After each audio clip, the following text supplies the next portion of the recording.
Olá, pessoal! Em meio a essa pandemia de Covid-19 que estamos vivendo, eu vim responder ou tentar ajudar a tirar a dúvida. O Covid aumenta o risco de trombose? Bom, ainda não temos dados suficientes na literatura para saber exatamente como funciona o Covid-19 e quais os riscos que estão aumentados, o que acontece nessa doença. Porém, a gente sabe que aumenta a incidência de trombose. Ainda tinha-se a dúvida se a incidência de trombose era aumentada por conta da internação e do período que o paciente ficava acamado, porque o aumento de trombose é visto nos pacientes graves.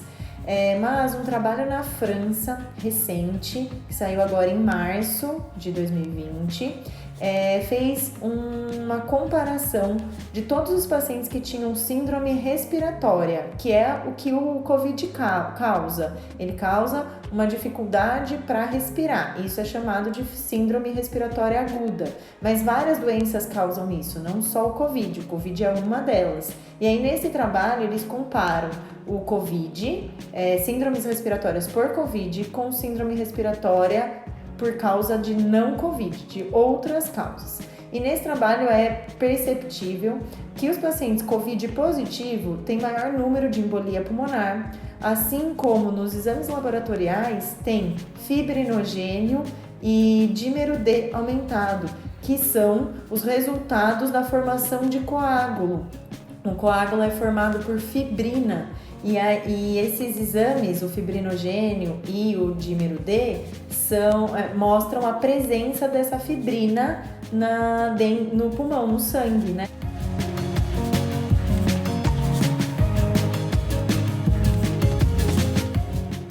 Mas a grande questão é por que o Covid faz isso? Por que acontece isso na infecção por Covid? Ainda não se tem uma resposta exata com certeza sobre isso, porque é tudo muito recente. Esse trabalho francês é de março de 2020, então a gente ainda não tem explicações coerentes ou consistentes para isso. Mas a principal linha de pesquisa e de resposta para isso é de que o Covid ele faz uma inflamação endotelial, isso é, ele faz uma inflamação na parede interna do vaso, levando a uma síndrome inflamatória sistêmica, isto é, uma inflamação no corpo todo, nos vasos do corpo todo. Por isso que aumenta o número de tromboses em vários lugares, mas principalmente no pulmão, que é o órgão-alvo da doença. E aí, o fato do vaso estar inflamado faz com que chegue menos oxigênio, levando a uma hipoxemia, isso é, uma diminuição de oxigênio nos órgãos, porque esse oxigênio não está chegando de forma adequada porque o vaso está inflamado. Além disso, por conta desses exames laboratoriais mostrarem o aumento da fibrina, entende-se que o mecanismo de fibrinólise, isso é, o mecanismo que o corpo tem para destruir essa fibrina e regular a coagulação, porque o nosso corpo ele se autorregula. Quando aumenta um fator que leva à coagulação, aumenta os fatores para tirar aquilo ali dali e não aumentar a coagulação.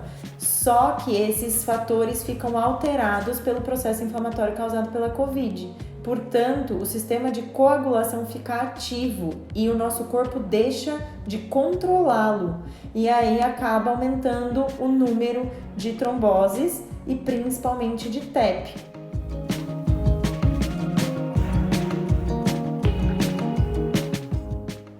Essa pode ser uma das explicações para os pacientes evoluírem com tanta falta de ar, tanto desconforto respiratório, e não o contrário, como estávamos imaginando.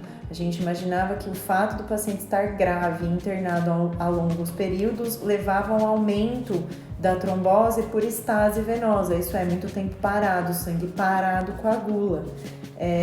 Mas aparentemente o estado inflamatório, inflamação do vaso e o estado pró-coagulante, isso é, a falta de regulação do organismo para a produção do coágulo, da fibrina, é o que leva a esses microtrombos pulmonares e até uma embolia mesmo, um TEP maciço.